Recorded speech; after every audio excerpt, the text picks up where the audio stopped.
नमस्कार। धर्म कथा के इस एपिसोड में आपका स्वागत है।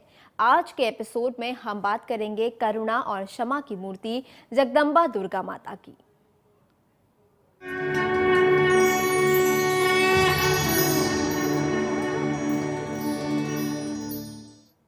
वेद और पुराण हिंदू धर्म की अमूल्य निधि है, जिनमें जन्म से लेकर मृत्यु तक के सभी संस्कारों के बारे में विस्तार से बताया गया है। हिंदू मान्यता के अनुसार जब जब इस दुनिया में धर्म पर संकट आया है, जगत जननी जगदम्बा ने अपनी कृपा बरसाकर फिर से धर्म की स्थापना की है। आइए देखते हैं जगत जननी मां जगदम्बा की महिमा का गुणगान। ओम नव दुर्गा नमः। ओम जग जननी नमः।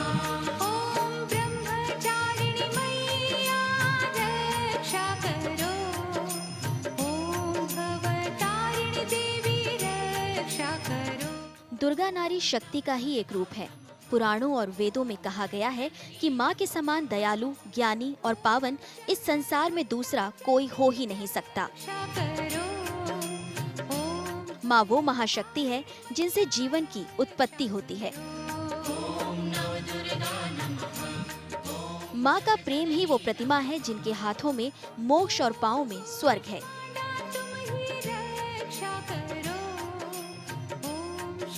जब जब इस धरती पर संकट आया है, माँ ने अनेक रूपों में सृष्टि को जीवन दान दिया है।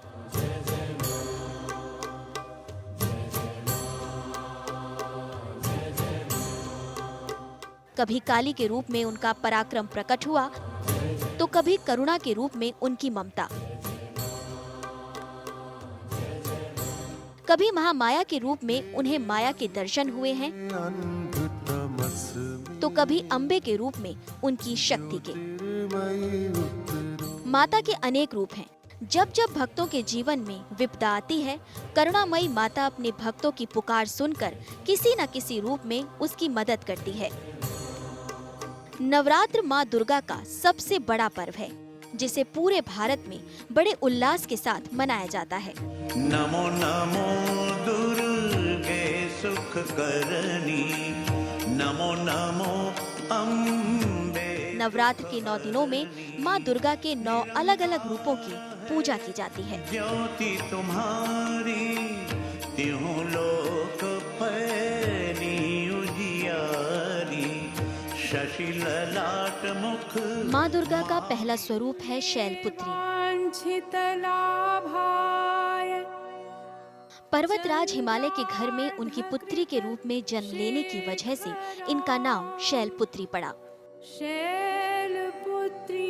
इनका वाहन वृषभ है, इसीलिए ये देवी वृषारूढ़ा के नाम से भी जानी जाती हैं। ये सती के नाम से भी जानी जाती हैं। नवरात्र पर्व के दूसरे दिन माँ ब्रह्मचारिणी की पूजा अर्चना की जाती है। ब्रह्म का अर्थ है तपस्या और चारिणी यानी आचरण। इस प्रकार ब्रह्मचारिणी का अर्थ हुआ तप का आचरण करने वाली देवी। इन्होंने भगवान शंकर को पति के रूप में प्राप्त करने के लिए घोर तपस्या की थी। इस कठिन तपस्या के कारण ही देवी का नाम तपश्चारिणी और ब्रह्मचारिणी पड़ा। माँ दुर्गा का तीसरा स्वरूप है चंद्रघंटा।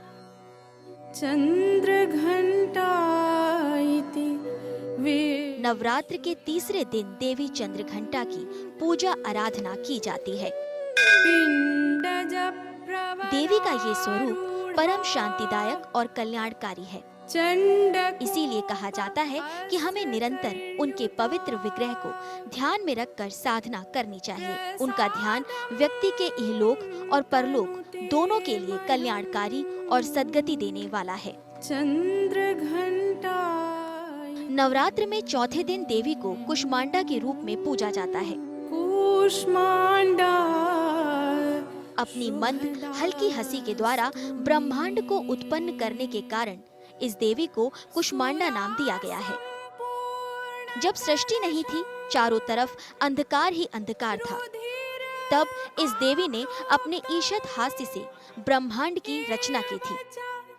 इसीलिए इन्हें सृष्टि की आदि स्वरूपा या आदि शक्ति कहा गया है। इनकी 8 भुजाएं हैं, इसीलिए ये अष्टभुजा कहलाती हैं। पहाड़ों पर रहकर सांसारिक जीवों में नवचेतना का निर्माण करने वाली स्कंद माता देवी की पूजा नवरात्र के 5वें दिन की जाती है। स्कंद माता कहते हैं कि इनकी कृपा से अज्ञानी भी ज्ञानी हो जाता है। स्कंद कुमार कार्तिकेय की माता होने के कारण इन्हें स्कंद माता के नाम से जाना जाता है। सिंहासन गता नवरात्र में छठे दिन माँ कात्यायनी की पूजा की जाती है। कात्यायनी शुभम दद्या। इनकी उपासना और आराधना से भक्तों को बड़ी आसानी से धर्म, अर्थ और काम और मोक्ष चारों फलों की प्राप्ति होती है और उनके रोग, शोक, संताप और भय नष्ट हो जाते हैं। माता का 7वां स्वरूप कालरात्रि है। कालरात्रि नवरात्र के 7वें दिन माँ कालरात्रि की उपासना की जाती है। कालरात्रि की उपासना से ब्रह्मांड की सारी सिद्धियों के दरवाजे खुलने लगते हैं और तमाम असुरी शक्तियाँ उनके नाम के उच्चारण से ही भयभीत होकर दूर भागने लगती हैं।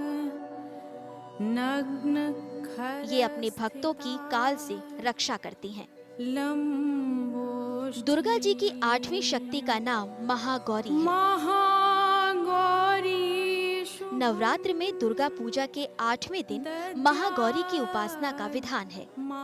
इनकी शक्ति महाफलदायिनी है। माना जाता है कि इनकी उपासना से भक्तों के सारे कार्य सिद्ध हो जाते हैं। इस दिन कन्या पूजन कराने की परंपरा है।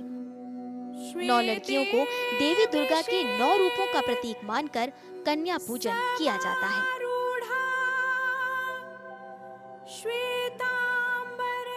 नवरात्र के 9वें और आखिरी दिन माता के 9वें स्वरूप यानी माँ सिद्धिदात्री की पूजा अर्चना की जाती है। सिद्धिदायिनी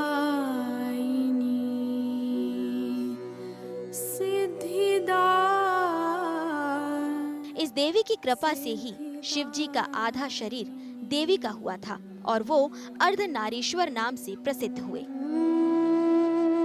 ऐसी मान्यता है कि इनकी साधना करने से लौकिक और परलौकिक सभी कामनाओं की पूर्ति हो जाती है।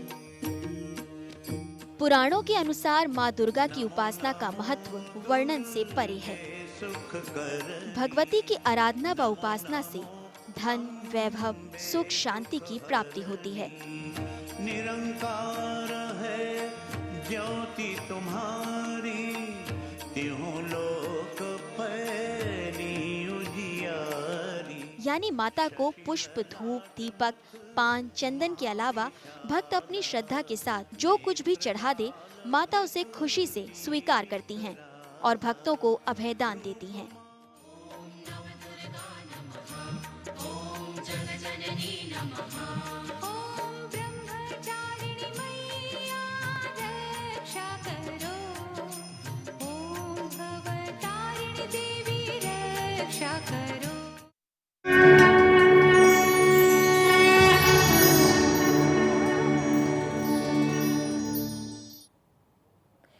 तो देखा आपने कैसे माँ ने अपने अनेक रूपों में सृष्टि को जीवन दान दिया। भक्तों पर जब कभी संकट के बादल छाते हैं, माता किसी न किसी रूप में अपने भक्तों पर अमृत की वर्षा अवश्य करती हैं। जगत जननी जगदम्बा से जुड़ी और भी बातें बताएंगे आपको, लेकिन एक छोटे से ब्रेक के बाद।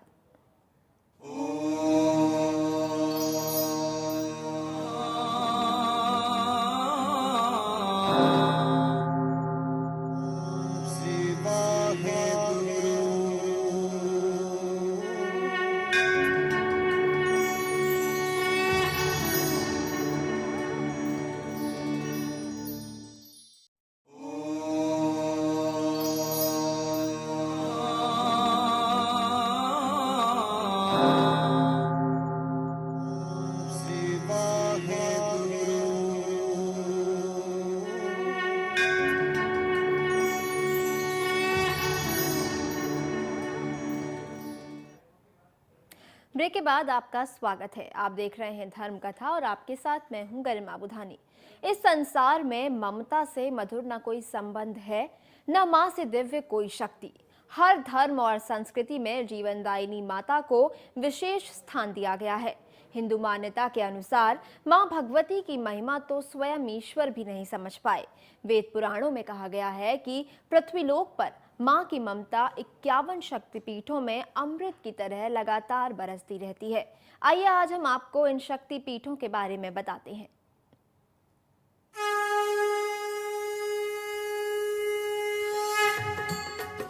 जय अम्बे गौरी मैया, जय श्यामा गौरी,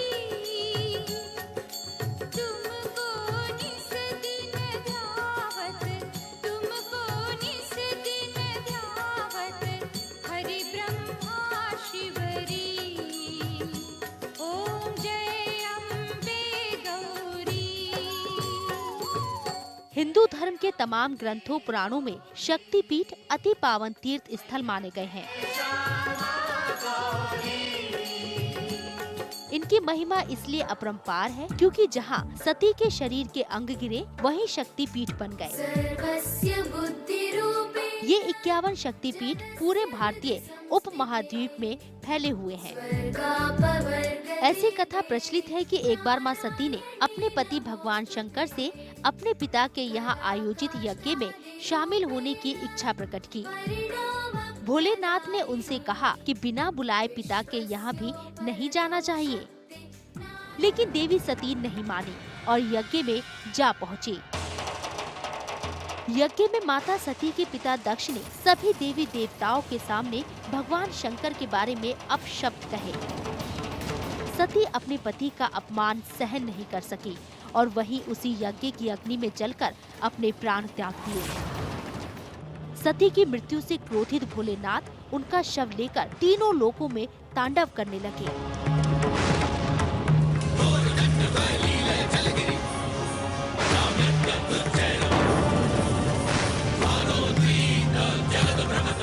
उनके तांडव से धरती, आकाश, पाताल सब कांप उठे।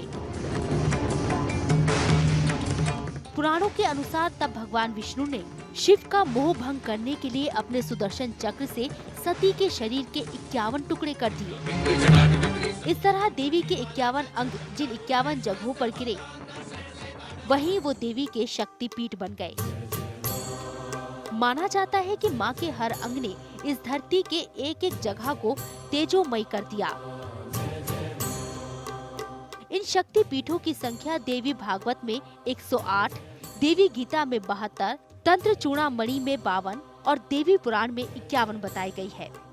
आज भारत में 42 शक्तिपीठ रह गए हैं। एक शक्तिपीठ पाकिस्तान में चला गया और 4 बांग्लादेश में। शेष 4 पीठों में एक श्रीलंका में, एक तिब्बत में तथा 2 नेपाल में बताए गए हैं। एक पंचसागर शक्तिपीठ का स्थान अज्ञात है। मां भगवती के शक्तिपीठों में सबसे दिव्य और पावन माना गया है कामरूप शक्तिपीठ कामाख्या। असम के गुवाहाटी में स्थित कामाख्या पीठ को देवी की व्रत भूमि ही नहीं, सारे ब्रह्मांड की जन्मभूमि भी कहा जाता है। हिंदू मान्यताओं के अनुसार यहाँ कामरूप में देवी की योनि गिरी थी। इसे सभी शक्तिपीठों में सबसे पावन और वरदायिनी माना गया है। दुर्गा सप्तशती, कालिका पुराण, वाल्मीकि रामायण तथा अन्य ग्रंथों में शक्ति का परम स्रोत कामरूप कामाख्या को ही माना गया है। ऐसी मान्यता है कि मां कामाख्या की तंत्र साधना से कठिन कार्य भी सिद्ध हो जाते हैं। जय दुर्गे दुर्गति परिहारी।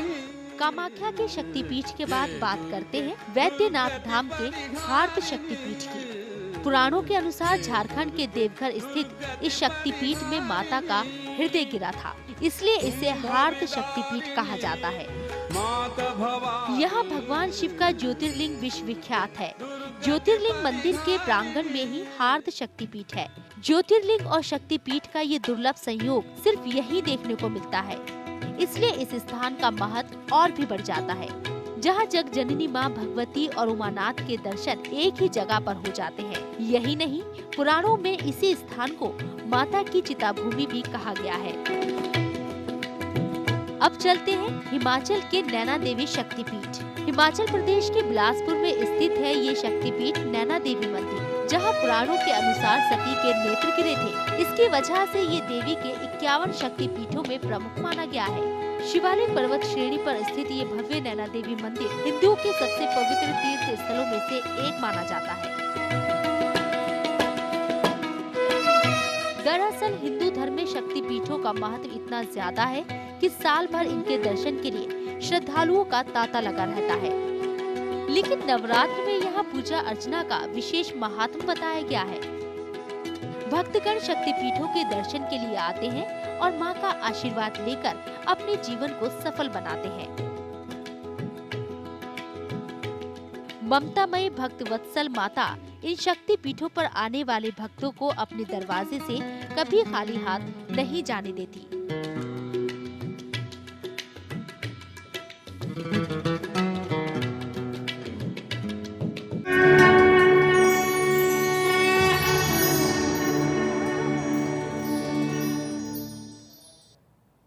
हिंदू धर्म में मान्यता है कि देवताओं को भी अभय देकर कष्ट से मुक्ति दिलाने वाली जगत जननी माता विंध्यवासिनी के दर्शन और पूजन से कोई भी शख्स अपने जीवन को सार्थक बना सकता है।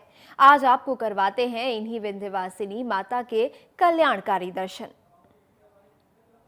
मार्कंडेय पुराण में आया है, देवता लोग सब माता के पास जाकर कहते हैं कि हे माँ, आपके लिए आपका लोक सुरक्षित है। लेकिन वहीं पर भगवती बोली कि नहीं, मैं यहाँ से सीधे विंध्य पर्वत पर जाकर के वहाँ दुष्टों का संहार करती हुई मैं अपने भक्तों का कल्याण करूंगी। निशुम्भ शुम्भ मर्दिनि प्रचंड मुंड खंडनि वनेरने प्रकाशिनि भजामि विंध्यवासिनी। विंध्य पर्वत पर आदि शक्ति माता विंध्यवासिनी का ये मंदिर स्थित है।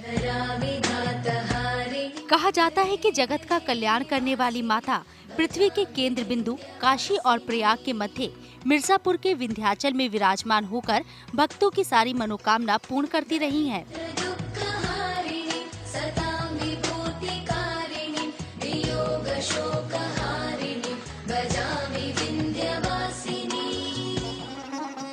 पुराणों के अनुसार भक्तों का कल्याण करने के लिए पृथ्वी पर आई पतित पावनी गंगा गोमुख से निकलने के बाद सैकड़ों मील का सफर करने के दौरान विंध्य धाम में ही विंध्य पर्वत को स्पर्श करती हैं। ओम जय गंगे माता, श्री जय गंगे माता, जो नर तुझको ध्याता, जो नर तुझको ध्याता, मन वांछित फल पाता। ओम जय गंगे माता। विंध्य क्षेत्र की महिमा का वर्णन करते हुए शास्त्रों में कहा गया है कि विंध्य क्षेत्र जैसा परम पावन व दिव्य स्थान पूरे ब्रह्मांड में कहीं नहीं है। यहीं पर विंध्य पर्वत और माँ गंगा का संगम हुआ है और यहाँ पर भागीरथी में जो भक्त स्नान करके माता विंध्यवासिनी देवी का दर्शन करते हैं, पूजन करते हैं, यजन करते हैं, उनकी समस्त मनोकामना भगवती पूर्ण कर देती हैं। माँ विंध्यवासिनी के धाम में दर्शन और पूजन का काफी महत्व बताया गया है। यहाँ पूजा करने से भक्तों की सारी मनोकामनाएं पूरी होती हैं, क्योंकि आदि शक्ति माता विंध्यवासिनी यहाँ अपने पूरे शरीर के साथ विराजमान है। विंध्याचल ऋषियों मुनियों के लिए भी प्राचीन काल से सिद्ध पीठ रहा है। देवासुर संग्राम के दौरान ब्रह्मा, विष्णु व महेश ने माता के दरबार में तपस्या कर असुरों पर विजय प्राप्त करने के साथ जगत के कल्याण का वरदान मांगा था। तभी तो देश के कोने कोने से आने वाले भक्त यहाँ माता रानी के दर पर मत्था टेकते हैं। माता के धाम में पहुँचे भक्त गंगा की पावन निर्मल धारा में स्नान करके दर्शन व पूजन करते हैं। विंध्य पर्वत पर विराजमान माता के दिव्य स्वरूप का दर्शन कर भक्त इतने मंत्र मुग्ध हो उठते हैं कि माता की मनोहारी छवि को निहारते ही रहते हैं। स्वयं भगवती ने कहा है, जो भक्त मेरे चरणों में आकर के अपने आप को समर्पित करे, उसके मैं हर प्रकार के कार्य का चिंतन पूर्ण कर देती हूँ। मार्कंडेय पुराण में कहा गया है कि रक्तासुर का वध करने के लिए महाकाली ने अपने मुख को विशाल रूप दे दिया था। काली ने अपने विकराल रूप से रक्तासुर के रक्त से उत्पन्न राक्षसों का संहार किया था। देवी अपनी जीवा निकालकर उसके सारे रक्त का पान कर गई थी। माना जाता है कि देवी काली रक्तासुर का समूल विनाश करने के बाद विंध्य पर्वत पर ही विराजमान हो गई थी। दुर्गा दुर्गति शमनी, दुर्गा पद्मिनी वारिणी, और उनका वही स्वरूप आज तक यहाँ भक्तों को दर्शन देता है। देवी के खुले मुख के स्वरूप का दर्शन विंध्य धाम में ही मिलता है। विंध्यवासिनी माता अपने भक्तों का कल्याण कर उन्हें अभय प्रदान करती है। जाहिर है माता के दर्शन के लिए उनके भक्तों की संख्या में यहाँ कभी कमी नहीं आती।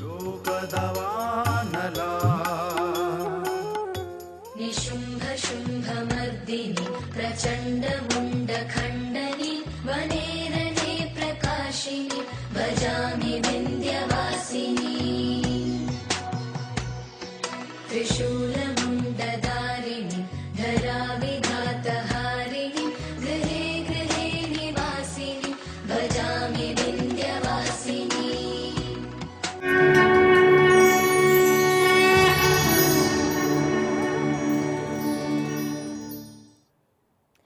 आज के धर्म कथा में हमने आपको जगत जननी जगदम्बा के स्वरूपों और उनकी महिमा के बारे में बताया। आपको हमारा ये कार्यक्रम कैसा लगा? अपनी राय और सुझाव हमें इस पते पर जरूर भेजिए। धर्म कथा Bhaskar news A147 sector 63 Noida 201301। आप हमें ईमेल भी कर सकते हैं। हमारा ईमेल आईडी है dharmakatha@bhaskarnews.org। अगले एपिसोड में हम फिर आएंगे कुछ और रोचक धर्म कथाएं लेकर। तब तक के लिए मुझे दीजिए इजाजत। नमस्कार।